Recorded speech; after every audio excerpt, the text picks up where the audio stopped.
BCom से आपको कोई बहुत अच्छी जॉब सिर्फ बीकॉम की वजह से नहीं मिलने वाली है, आप ज़्यादा पैसे नहीं कमाओगे। Focus completely and entirely on CA, CS and CWA. And exam जब होते हैं you should study those BCom के सब्जेक्ट्स बिकॉज आप वो 1-1.5 दिन में कवर कर लोगे। जैसे हम लोग अपनी स्कूल लाइफ एंजॉय करते हैं, अपनी कॉलेज लाइफ एंजॉय करना भी बहुत जरूरी है। आप ऐसी बहुत सारी चीजें सीखते हो कॉलेज में, ऐसे लोगों से मिलते हो जो आपको लॉन्ग टर्म में काम आते हैं। बैचलर्स के एग्जाम पे फोकस मत कीजिएगा, अगर छोड़ना पड़े बैचलर्स का एग्जाम उसको छोड़िएगा, अपनी प्रोफेशनल कोर्स का एग्जाम जरूर दीजिएगा।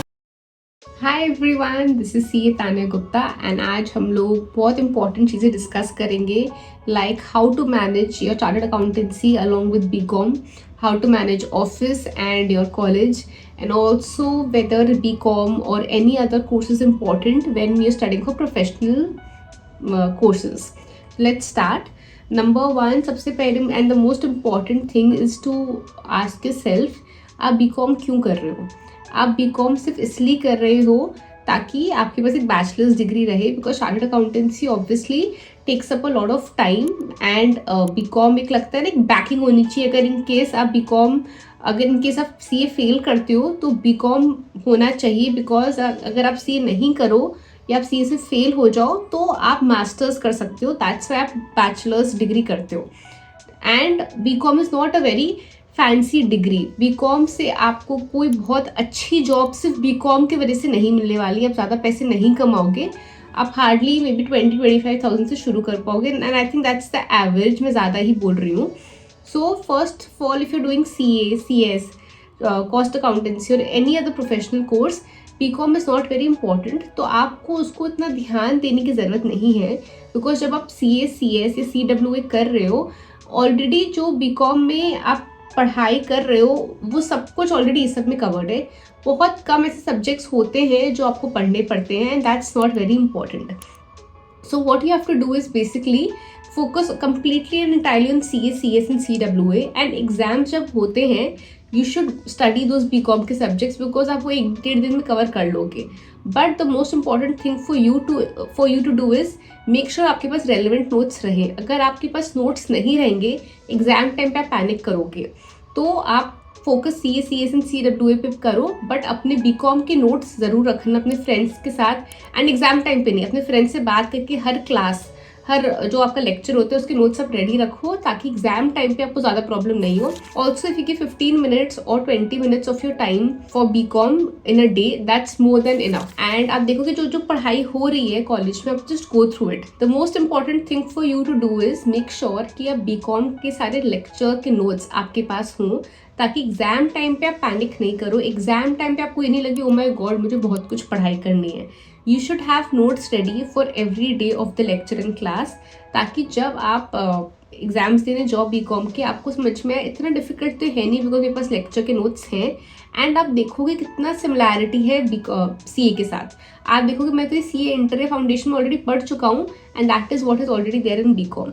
So that's how you have to manage your BCom and your CA, CS or CWA. Number 2, now we'll talk about regular college करना चाहिए, distance college करना चाहिए। डिस्टेंस कॉलेज ये होता है कि आप रजिस्टर कर लेते हो अभी कॉलेज में, बट आप कॉलेज रेगुलरली नहीं जाते हो, आप कहीं और कोई और सिटी में होते हो या घर पे रहते हो, एंड आप कॉलेज आपको जाना नहीं पड़ता है और आपको डिग्री मिल जाती है, फिर एग्जाम्स टाइम पे जाते हो। आई थिंक जैसे हम लोग अपनी स्कूल लाइफ एंजॉय करते हैं, अपनी कॉलेज लाइफ एंजॉय करना भी बहुत ज़रूरी है। आप ऐसी बहुत सारी चीज़ें सीखते हो कॉलेज में, ऐसे लोगों से मिलते हो जो आपको लॉन्ग टर्म में काम आते हैं। CA, CS, CW ये सब में obviously it's again a distance learning, इसलिए लोग डिस्टेंस कॉलेज भी करते हैं कि मैं तो ऑफिस जाऊँगा, मैं कैसे कॉलेज जा सकता हूँ। बट बीकॉम या कोई भी बैचलर डिग्री के लिए बहुत ज़्यादा टाइम नहीं देना पड़ता है, कॉलेज बहुत ही छोटे अमाउंट ऑफ टाइम के लिए रहता है। एंड अगर आप वो रेगुलर कॉलेज करोगे it's always better for 3 reasons. Number 1, आप कुछ नया सीखते हो जब नए लोग से मिलते हो, आप कॉलेज इवेंट्स में पार्टिसिपेट करते हो, that is really helpful, and आपकी पर्सनैलिटी डेवलप होती है, तो वो बहुत ज़रूरी होता है in your future. Because chartered accountancy जो करते हैं, जो भी प्रोफेशनल कोर्सेज करते हैं, they are known for the technical knowledge, not for the personality. So it really helps in grooming your personality if you attend colleges. Number 2, आप networking करते हो, आप ऐसे लोगों से मिलते हो, ऐसे इवेंट्स अटेंड करते हो, ऐसे फेस्ट, कॉलेज फेस्ट में पार्टिसिपेट करते हो, you meet people, and also आप ऐसा एक्स्ट्रा करिकुलर एक्टिविटीज में पार्टिसिपेट करते हो which again helps you in developing a lot of skills, so that is also very important. And number 3 and probably the most important thing is आपके CV में जब एक अच्छा कॉलेज होता है ना, दैट ऑल्सो स्टैंड्स आउट। जब पता है कोई करोड़मल मुंदीलाल कॉलेज से नहीं कर रहा है बट एक अच्छे ब्रांडेड कॉलेज से कर रहा है, मतलब इंसान ऑलरेडी स्मार्ट होगा। Also number 3 and the most probably important चीज़ जो होती है एग्जाम्स। बीकॉम एग्जाम्स यानी बैचलर एग्जाम्स और प्रोफेशनल कोर्स के एग्जाम से क्लैश कर तब क्या करना है? तब ऑब्वियसली आपको अपने प्रोफेशनल कोर्स के लिए जाना है। आप अपना बैचलर्स के एग्जाम पे फोकस मत कीजिएगा। अगर छोड़ना पड़े बैचलर्स का एग्जाम तो उसको छोड़िएगा, अपने प्रोफेशनल कोर्स का एग्जाम जरूर दीजिएगा।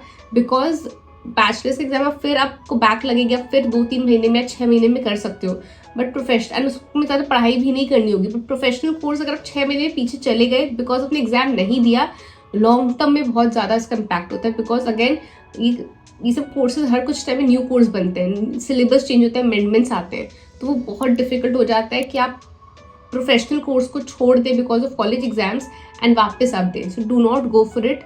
हमेशा prioritise your professional exams and अपना BCom BBA जो भी है उस पर इतना फोकस मत कीजिएगा अगर आपका क्लैश कर रहा हो एग्जाम्स। जब क्लैश नहीं कर रहा है and if you have time in hand, you should always give it a lot of importance. Because अगर आपका अच्छा CGPA आता है, आपका कॉन्फिडेंस बिल्ड होता है एंड आपके जो इंटरव्यूअर होते हैं उनको भी लगता है वो आप फ्लॉन्ट कर सकते हो कि मेरा 9 CGPA था, 9.5 CGPA था, मैंने 70% मैं लेके आया BCom में। इट्स ऑल्सो मतलब समझ में आता है कि अगर एक इंसान जो CA CSE CWA है अपने कॉलेज में भी मेहनत किया है ना, तो उस जॉब में बहुत मेहनत करेगा। उसने इस डिग्री को बस ऐसे ही फालतू तरीके से नहीं किया कि हाँ मेरे को क्या ही फ़र्क पड़ा है, मैंने इस डिग्री में भी मेहनत की है। I tell you from my example, मेरा जब एग्जाम्स क्लैश किया था BCom का एंड मेरे CA का, मैंने CA का एग्ज़ाम दिया, मैंने एक पेपर छोड़ दिया था अपने BCom का। मुझे ऑब्वियसली उस एग्ज़ाम में बैक लगी थी, तो मैंने 6 महीने बाद जाके मैं उस एग्ज़ाम में पास हो गई थी। बट मेरे लास्ट सेमेस्टर में कॉलेज के मेरा कोई CA का एग्ज़ाम नहीं था, तो ट्यूशन का कुछ प्रेशर नहीं था।